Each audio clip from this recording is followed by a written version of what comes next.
नमस्ते। आज हम प्राचीन भारतीय इतिहास और संस्कृति के सबसे महत्वपूर्ण साहित्यिक स्रोतों, वेदों, महाकाव्यों और पुराणों की यात्रा पर निकलेंगे। हिंदू परंपरा में वेदों को श्रुति माना जाता है, जिसका अर्थ है वो जिसे सुना गया है। माना जाता है कि ये ऋषियों द्वारा ध्यान की अवस्था में महसूस किए गए शाश्वत सत्य हैं। इसके विपरीत स्मृति, जो याद रखा गया है, की श्रेणी में वेदांग, पुराण, महाकाव्य और धर्मशास्त्र जैसे ग्रंथ आते हैं। वेद शब्द संस्कृत के विद धातु से आया है, जिसका अर्थ है ज्ञान। वेदों की संख्या 4 है: ऋग्वेद, सामवेद, यजुर्वेद और अथर्ववेद। इनमें ऋग्वेद सबसे पुराना है, जिसमें विश्व की प्राचीनतम कविताएं और दार्शनिक गहराई समाहित है।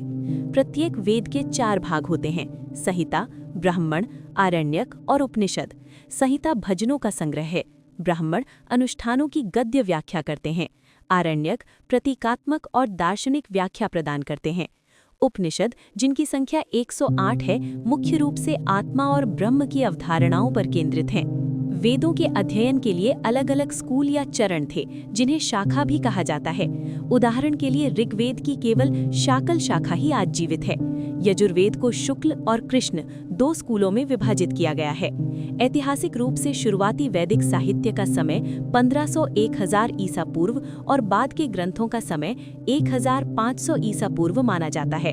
वेदों की समझ के लिए 6 वेदांग यानी वेदों के अंग भी रचे गए, जिसमें शिक्षा, व्याकरण और ज्योतिष जैसे विषय शामिल हैं। अब हम 2 महान महाकाव्यों की ओर बढ़ते हैं, महाभारत और रामायण। महाभारत, जिसे इतिहास माना जाता है, कौरवों और पांडवों के बीच कुरुक्षेत्र में हुए युद्ध की कहानी है। इसमें 18 पर्व हैं और इसके रचयिता व्यास माने जाते हैं। ये एक विश्वकोश के समान है, जिसमें भगवद गीता जैसा महान उपदेश भी शामिल है, जो कृष्ण ने अर्जुन को युद्ध की पूर्व संध्या पर दिया था। इसकी रचना का मुख्य काल 400 ईसा पूर्व से 400 ईस्वी के बीच माना जाता है।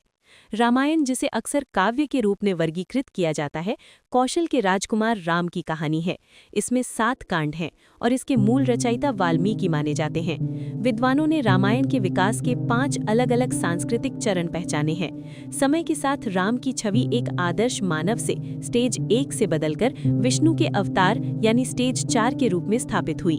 वाल्मीकि रामायण के अलावा इसके कई अन्य संस्करण, जैसे जैन संस्करण, पौमचर्यु और बौद्ध संस्करण दशरथ जातक भी प्रसिद्ध हैं। इतिहासकारों के लिए महाकाव्यों की ऐतिहासिकता एक चुनौती है। हस्तिनापुर, कुरुक्षेत्र और मथुरा जैसे स्थलों पर खुदाई से पेंटेड ग्रे वेयर यानी PWG मिट्टी के बर्तन मिले हैं, जो लगभग 1000 ईसा पूर्व के हैं। अयोध्या में खुदाई से पता चला है कि वहां 700 ईसा पूर्व के आसपास बस्ती थी।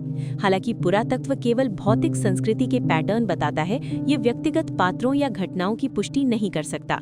पुराण शब्द का अर्थ है पुराना। परंपरा के अनुसार इनकी रचना भी व्यास ने की थी, लेकिन इनका वर्तमान स्वरूप कई शताब्दियों के विकास का परिणाम है। मुख्य रूप से 18 महापुराण हैं, जैसे विष्णु, भागवत, मत्स्य और वायु पुराण। पुराणों के 5 लक्षण बताए गए हैं: सृष्टि, प्रलय के बाद पुनः सृष्टि, मनवंतर, ऋषियों की वंशावली और राजवंशों का विवरण यानी वंशानुचरित। पुराणों में समय की अवधारणा बहुत विशाल है। इसे 4 युगों में बांटा गया है: कृत, त्रेता, द्वापर और कली। ऐतिहासिक रूप से पुराण बहुत महत्वपूर्ण है, क्योंकि ये मौर्य, शुंग, कण्व और गुप्त जैसे वास्तविक राजवंशों की सूची प्रदान करते हैं। इन ग्रंथों में कलयुग के राजाओं का वर्णन भविष्यवाणी के रूप में दिया गया है। अंत में ये स्रोत केवल धार्मिक ग्रंथ नहीं है, बल्कि ये भौगोलिक ज्ञान, सामाजिक मूल्यों और प्राचीन भारत के सांस्कृतिक विकास के दर्पण हैं। ये ब्राह्मणवादी और गैर ब्राह्मणवादी परंपराओं के बीच की अंतःक्रिया को भी दर्शाते हैं। इन ग्रंथों के माध्यम से हम भारत के रिच अतीत को गहराई से समझ सकते हैं। इन स्रोतों को समझना एक ऐसी नदी को देखने जैसा है, जिसके अलग अलग किनारे हैं। जहाँ वेद उसका गहरा और शांत उद्गम है, महाकाव्य उसकी बहती हुई शक्तिशाली धाराएं हैं और पुराण वे अनेक उपनदियां हैं, जो इतिहास और संस्कृति के विभिन्न क्षेत्रों को सींचती हुई आगे बढ़ती हैं।